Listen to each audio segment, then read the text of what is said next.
Έχετε κάνει ποτέ σχέση με ναρκισσιστή? Ξέρετε, αυτό το άτομο που χρωστάει παντού, αλλά κοιτάζεται στον καθρέφτη και αναρωτιέται γιατί δεν τον έχουν κάνει ακόμα άγαλμα. Ζούμε το απόλυτο. Χαζό παιδί, χαραγεμάτο. Σε κυβερνητική συσκευασία.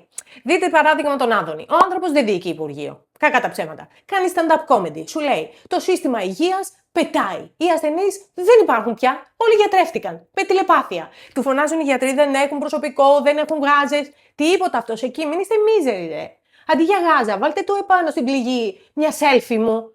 Έχει θεραπευτικές ιδιότητες και αν αιμορραγείτε, ελάτε στα απογευματινά χειρουργεία. Φέρτε όμως τη δική σας κλωστή για ράματα, γιατί η δική μας εξαντλήθηκε στο ράψιμο του κυβερνητικού αφηγήματος.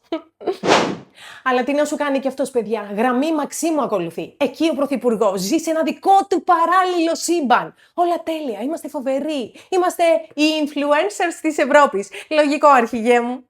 Έχεις ξοδέψει την τελευταία επταετία σε συμβούλους επικοινωνίας 1,5 δισεκατομμύρια ευρώ. Ρε, με τόσα λεφτά που δώσατε για να σας φτιάξουν το προφίλ, αγοράζατε τον Elon Musk να σας κάνει τα ρεπό. Και την ίδια ώρα σου λένε δεν υπάρχουν λεφτά να δώσουν ολόκληρη τη σύνταξη τη 13η στους παππούδες μας.